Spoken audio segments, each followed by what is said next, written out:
everyone, this is OCD Live. I'm Ali Grayman. We're going to be answering some questions about OCD. If you haven't subscribed to this channel, please subscribe. If you have a question that you would like me to answer on the next show, please leave it below any of the videos and let's get started. So the first question I have is about people who do harm other people in real life and how does that relate to harm OCD and how does that relate to OCD in general. So a good person can develop OCD the same way that a bad person can develop OCD. Just that their topic of OCD would be different. So if a person is actively harming people, they wouldn't be worried about harming people because they're actively doing it, they're choosing to do it. So they wouldn't get OCD on that subject. They can get OCD on some other subject, such as maybe, I don't know, cleaning or whatever, right?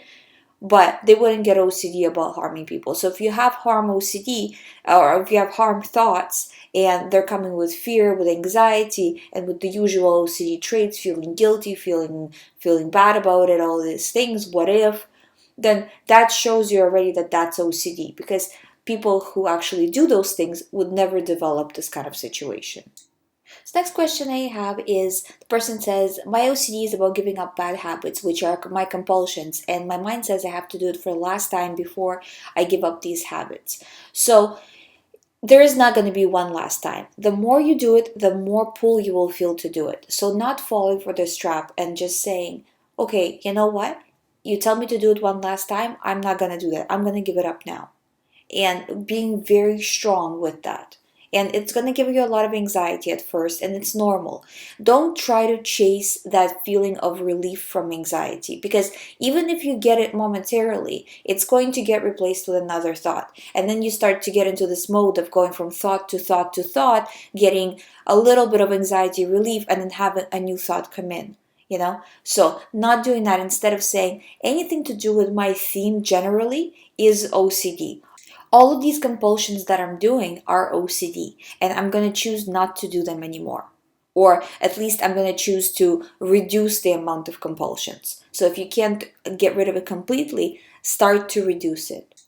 The more you keep going, the more you continue to do the work, the easier it will become. But don't chase that feeling of relief, because it seems like that's the right thing to do, but it actually gets your disorder more ingrained in your mind, and your mind starts to view these thoughts as increasingly more and more frightening. Because, again, okay, this is a little bit of a repeat for everybody who listens to my show regularly, but for the people who are new, I just kind of want to go over this very quickly, is that the mind is designed to protect you from different situations. When you react to something with fear, your mind understands this to mean that the situation is dangerous. That mechanism in the mind that's causing this problem of OCD does not have the ability to decide on its own whether the situation is dangerous. It's like traffic control. It can only either let the anxiety go or let more anxiety in. So it's not a reasoning part of the mind. It's looking to you, the real you, to reason. So it sends you a thought, and then it sees what you're doing with it. If you're reacting with fear to the thought, it's going to give you more thoughts. If you're doing compulsions, one last time, then one last time again, and again and again, every time you're doing it with a feeling of fear, a feeling of OCD being in control and you not being in control. Your mind views that as being dangerous and sends you more of these thoughts in order to protect you. So it sends you these thoughts as a warning, like, listen, pay attention to this. This is important. And it just keeps sending you the thoughts again and again. It doesn't understand that the thought is silly, that it has no actual validity in real life. It just keeps sending it to you because you keep reacting. And you keep reacting because it keeps sending it to you. So it becomes a circle effect, right? But your mind can't stop because it's a mechanism. It's a mechanism that just keeps sending you the thoughts. It can't stop on its own. So the only one that can break this cycle is you, real you. Not the mind you that's doing it on autopilot, the real you. And the more you keep reacting and doing compulsions over and over again, the more you keep yourself in the loop, and the deeper, more ingrained that thought gets. That your mind every time is learning that, yes, this is still dangerous, yes, this is still important, over and over again. And it's going to take that much longer to undo when you start to do the work, as I say, and refuse to do the compulsions. That's why the reassurance and the compulsions are so dangerous, because from your mind's view, right, it sees you seeking reassurance, doing compulsions, avoiding, as meaning that this situation is so dangerous that you are, again, seeking reassurance, avoiding, doing compulsions, anything to prevent this situation. So in this way, you have full control of the situation. So the more you react, the more of these thoughts you're going to get, the more pull you will feel to do the compulsion, the less compulsions you do, even though it feels hard, even though when you refuse the compulsion, your anxiety is going to probably skyrocket in the beginning. Even though that's all happening, it's going to start to decrease in this way, because your mind is going to see that the person is not doing the reassurance behavior. That means the situation is no longer dangerous, and it's going to start to ease off on the amount of anxiety, on the amount of fear, on the level of worry that the thoughts bring. So next question, the person is asking how to handle multiple types of OCD, eating disorder, and the person suspects also BPD. And when they're coming at the same time, the person can't leave the house and is not doing so well. How do they handle that? So basically what you want to do is start doing something. If you feel very powerless, if you feel like you're kind of hitting rock bottom and you don't know how to begin the process, what is the smallest thing you can do in all of these areas? In terms of OCD, in terms of eating disorder, in terms of everything, right? What is the smallest thing you can do? So in terms of eating disorder, can you eat at least something, right? Then increase that if you're not eating enough, right? In terms of OCD, how can you reduce your compulsion? What is the smallest thing you can do to reduce your compulsions? You have to start somewhere. So say, for example, if you're doing hand washing and you're washing your hands for 10 minutes at a time, do 9 minutes, do 9.5 minutes, but do something, because you need to get the ball rolling. Every time you reduce the compulsion, or you refuse to do it, or you alter it, or you delay it, basically you're going against what OCD wants you to do. You're showing your mind that you are working on it, that the situation is not that important, even if it's in the smallest of ways. And then your mind starts to shift. So if you can do something, even if it's something very little, going for it and doing that. And then building on that success every single day as much as you possibly can. And if you're having a bad day and you fell back down a little bit, so what? Picking yourself up and keeping going. And this way, slowly, you're going to dig yourself out little by little. And I know I was the same way when, OCD was hitting me really hard, that you do feel like you can't do anything and that you've hit rock bottom. And I'm sure, there's people who are watching this video right now who can say that they have been at the same place, or they are at the same place.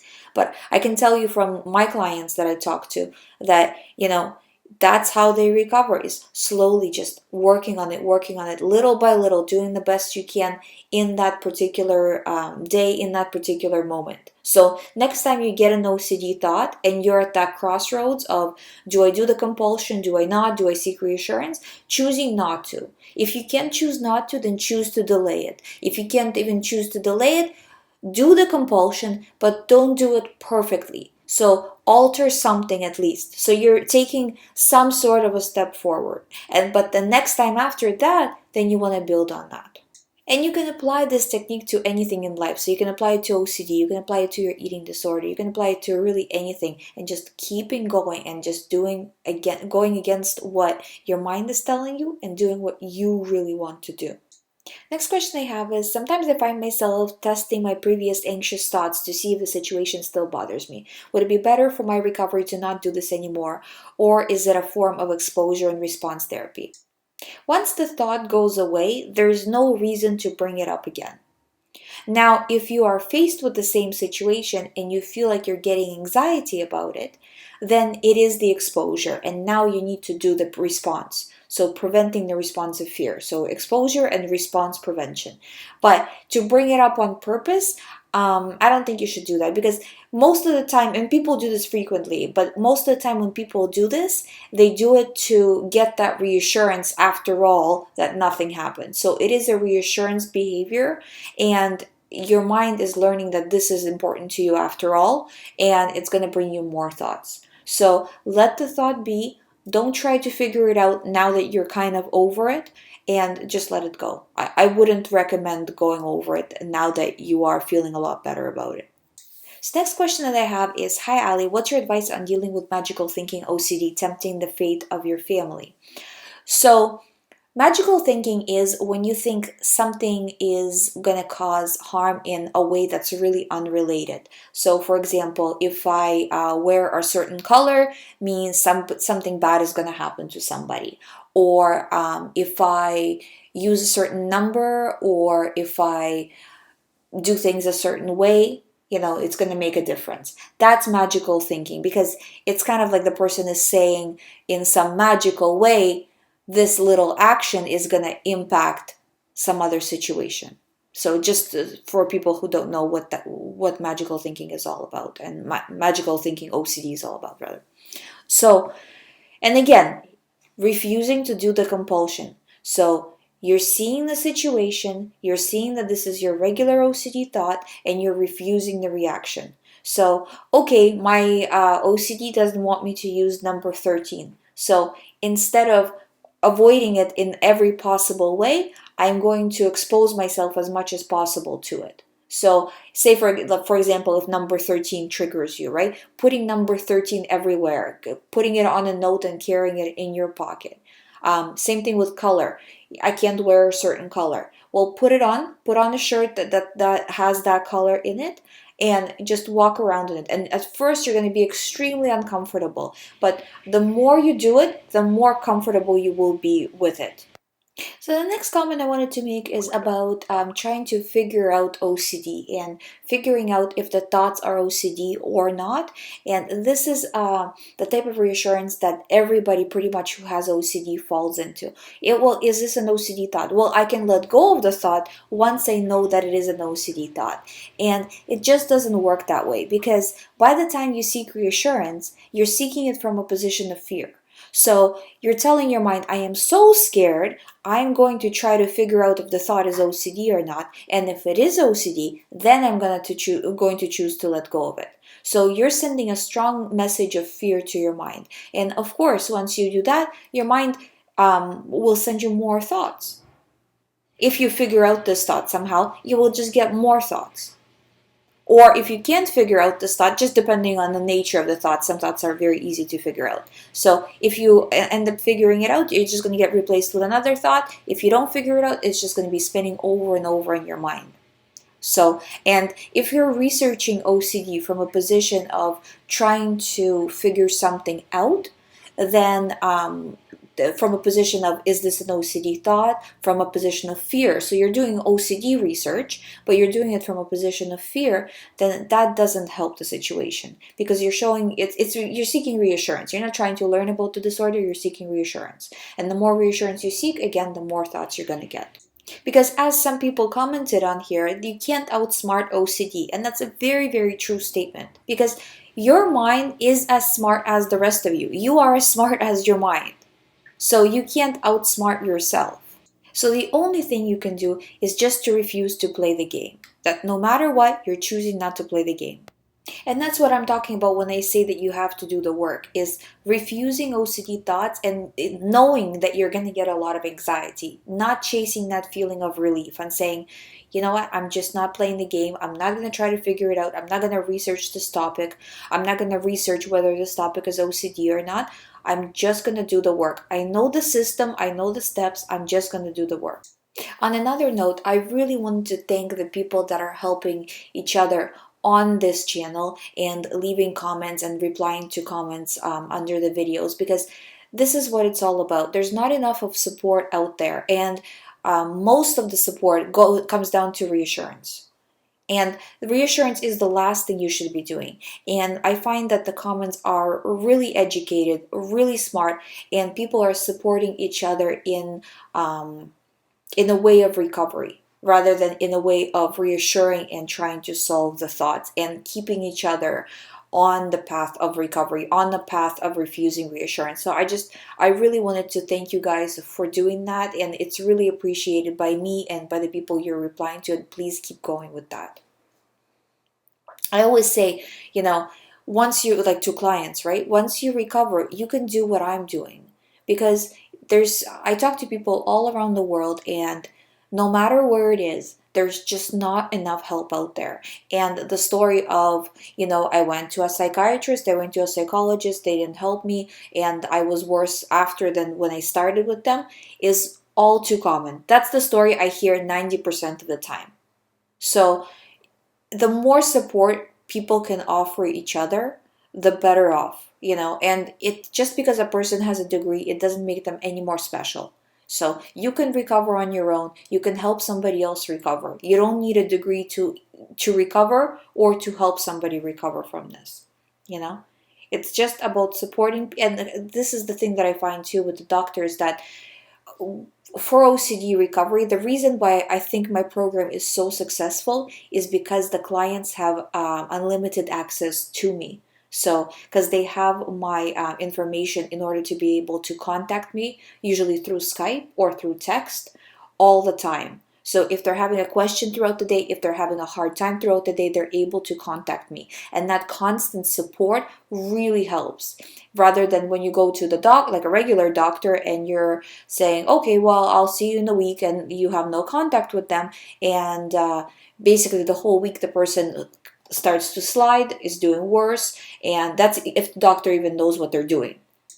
Anyways, this is kind of a little bit off topic, but I just really wanted to thank you guys for having that support there on the channel. And I just want you to know it's really appreciated. It's not going by the wayside, and I'm noticing it, and as well as the people who obviously are asking the questions are really thankful that you are there and you are taking the time out of your day to answer their questions. So the next question I have is about how to correctly divert your mind away from these thoughts. Because the person is saying when they're diverting the mind, it doesn't really get rid of the anxiety. And just like I was saying that when you're diverting your mind from the position of fear, so you're saying, I'm so scared, I'm going to refocus on anything else possible just to not have these thoughts. You're sending a strong message of fear when you're saying that. Your mind sees that and brings even more thoughts to you.